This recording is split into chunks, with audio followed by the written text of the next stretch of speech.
ल है साथीहरू, यो बोट हेर्नु हैन, यो बोट देख्दाखेरि चाहिँ राम्रो देखिन्छ हैन, तर यसमा चाहिँ धेरै समस्या छन्। यसमा के समस्या छन् भनेर चाहिँ म तपाईहरुलाई देखाउँछु, हेर्दै जानु है।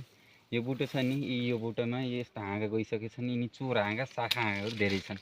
यस्ताले के गर्ने, यसरी काटेर फाल्दिने। यिनले के गर्छ, मैले पुराना भिडियोहरुमा नि भनेछु, यिनीहरूले माथि जाने मोल तलै कम गरिदिन्छ। अनि यसमा अर्को के छ भन्दाखेरि काँडाहरू हेर्नु, यसमा काँडाहरू यति धेरै छन्, यहाँ माथिसम्म नि देख्न सक्नुहुन्छ। यो काँडाले के असर गर्ने भयो, पछिबाट टिप्दाखेरि तपाईको एकदम घाउ बनाइदिन्छ कि। मेरो नि यहाँ कोतारिसकेछ हेर्नु, कति ठाउँ चोट लागिसकेछ। काम चाहिँ गाह्रो छ, तर आफ्नो काम भएकोले यसलाई आनन्दपूर्वक गर्दाखेरि रमाइलो लाग्छ। दुःख त दुःखै छ। अनि यसमा अर्को के समस्या छ भने यहाँ हेर्नु, यो यति ठुलो हाँगो छ हैन, यो हाँगो यहाँ हेर्नु कति कहाँनिरको जोइन भएको छ, यहाँनिर भाँज दिएको छ टिप्दाखेरि यो सानो बुटोमा। त्यही भएर यसलाई नि मैले जोड्छु।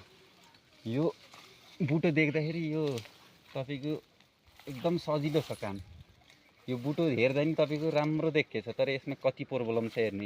यहाँ मैले बाँध्न लाछु, तर किन यति सुस्त गरेको भन्नु होला। यहाँ पुरै काँडाहरूले मलाई छोप्नै दिएको छैन, यहाँ हेर्नु है। त्यही भएर यो सुन्तलाको काममा ध्यान दिनुपर्ने कुराहरू साथीहरू धेरै छ। यो बुटो हेर्नु न, सुरुमा हेर्दा मैले तपाईले सुरुको भिडियोमा देखाइदिएँ कति राम्रो छ।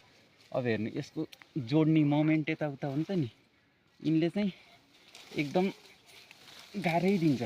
तर आफ्नो काम भएकोले जस आनन्दपूर्वक गर्नै पर्ने हुन्छ। नै त कामै छैन साथीहरू, नै पनि गाह्रै छ यो बाँध्न नि। हेर्नु त अझै नि जाँदैन, यति ठुलो हाँगो छ। यसमा त केही नभए नि तपाईको 10-15 किलो नर्मल फल्छ।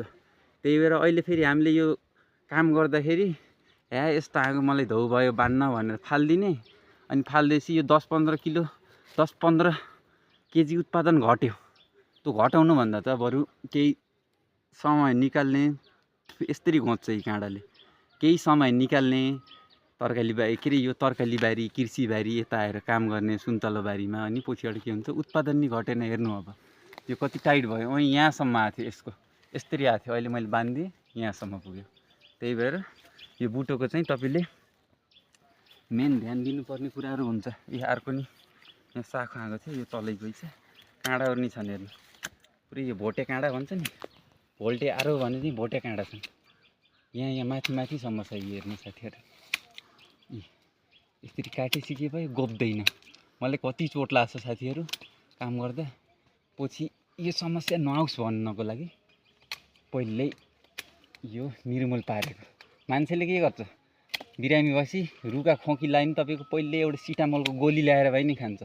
आफ्नो स्वास्थ्यको त्यति केयर गर्छ मान्छेले। त्यस्तै हो यो बोट बिरुवा नि, मेडिसिनहरु भन्छ नि मान्छेले, औषधिको अहिले कति प्रचार छ हेर्नु। किन छ, किनकि मान्छेले पहिला आफ्नो स्वास्थ्यमा ध्यान दिएन, त्यही भएर औषधि खानु पर्यो। यो बुटालाई नि हामीले अहिले ध्यान दिएन भने यसले नि पछि रोग निम्त्याउँछ। त्यही भएर यसलाई चाहिँ पछि हुने समस्या, यसका रोगहरू चाहिँ पहिल्यै पहिचान गरेर भोलि यस्तो नहोस् भनेर आजै हटाउँदै जानुपर्छ है साथीहरू।